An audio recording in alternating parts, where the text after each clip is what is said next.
เลยมันมุดเลยมุดกี่แล้วลามันมุดแล้ว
hàng thì chung nó quá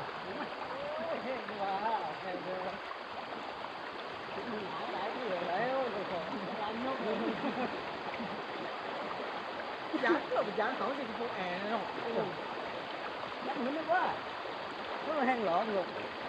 cái hang cái hướng đó tay thu dưới đường lạc lên mà phải thì người ta thì đó ham lớp thì cung tụt thì người đấy đó tôi coi hình ảnh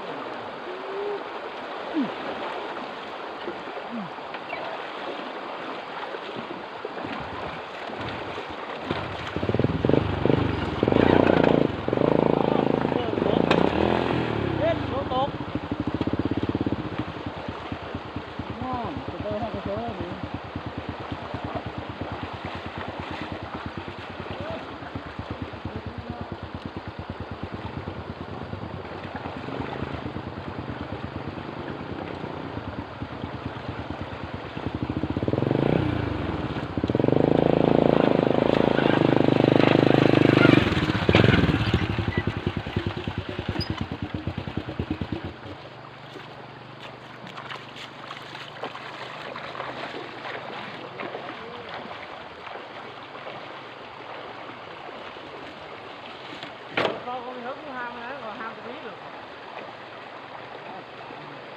tham đi là ham đấy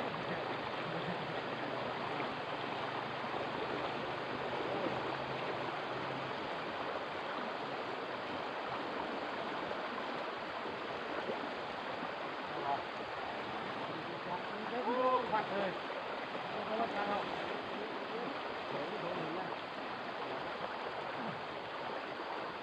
chặt mấy chân luôn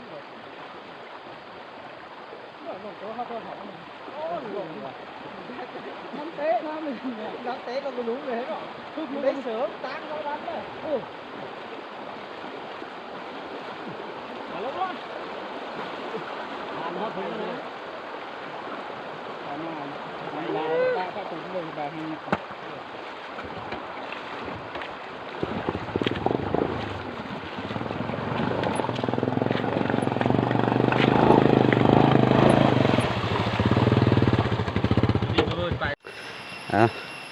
นี่ครับไปนอนป่าทุกคน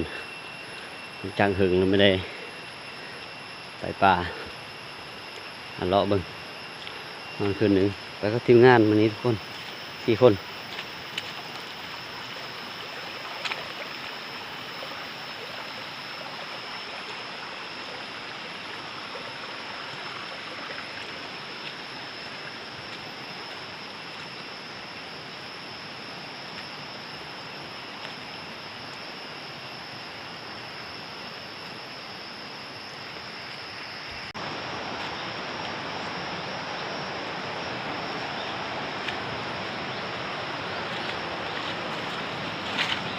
ดูพอดูปีนะทุกคน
น้ำเนี่ย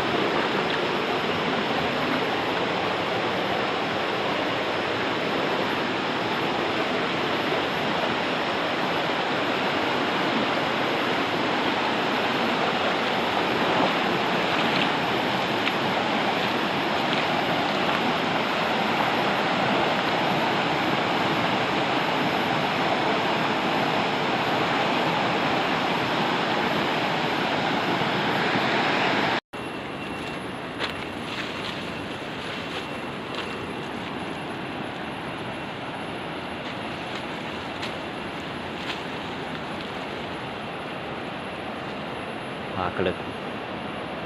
ลุมอยู่ที่ตาด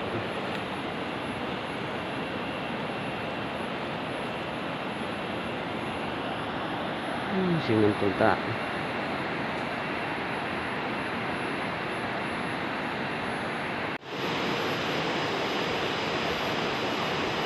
มันปีดเฉยขับวิ่ง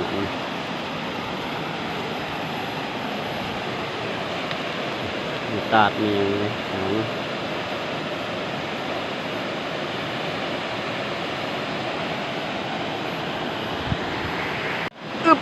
โอ้เส้นทางโคตรอุปสรรคเลย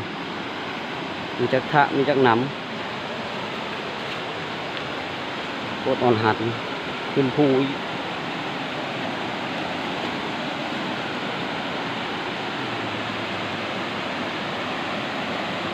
ลงป่า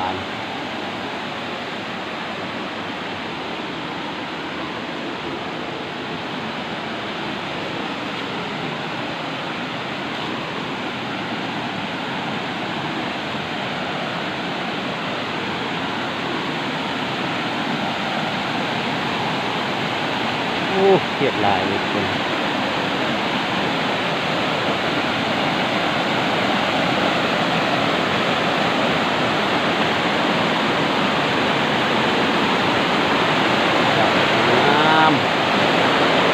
เลยวิถีชีวิตของชาวบ้านเป็นบดคือบ้านนอกบ้านนา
ปี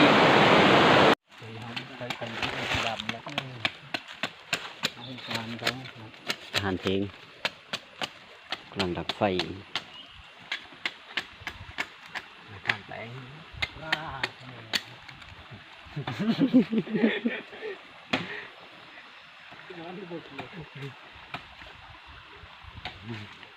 ยูทีพีตะพูนด้วยว่าไงครับยูทีพีตะพูน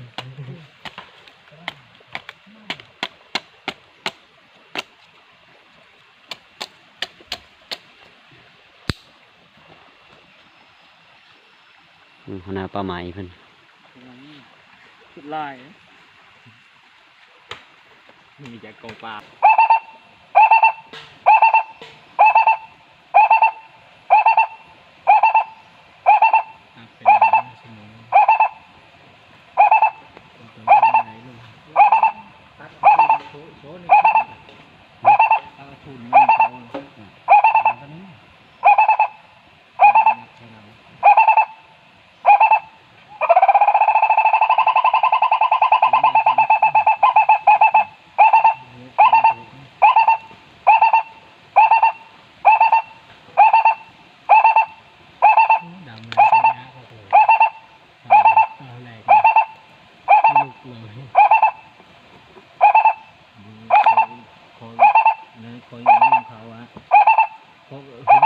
พื้นเขาพี่น้องกุมให้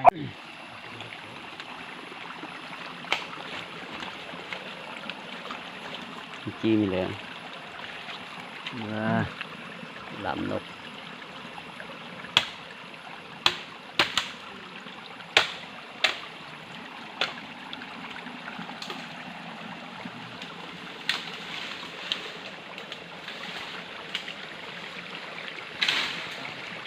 บ้านนี้เรียบร้อยมือ พันบิ๊ก คณะป้าไหมเพิ่น ติดตามช่อง YouTube ไปเลย สุดยอดเลยลำนกมาทุกคนมา บอกเลยทำอยู่เลยกินเขาเลยไม่พูดนี่ก็พอเขาพอน้อย มีมุกหน่อไม้อาหารทำห้อง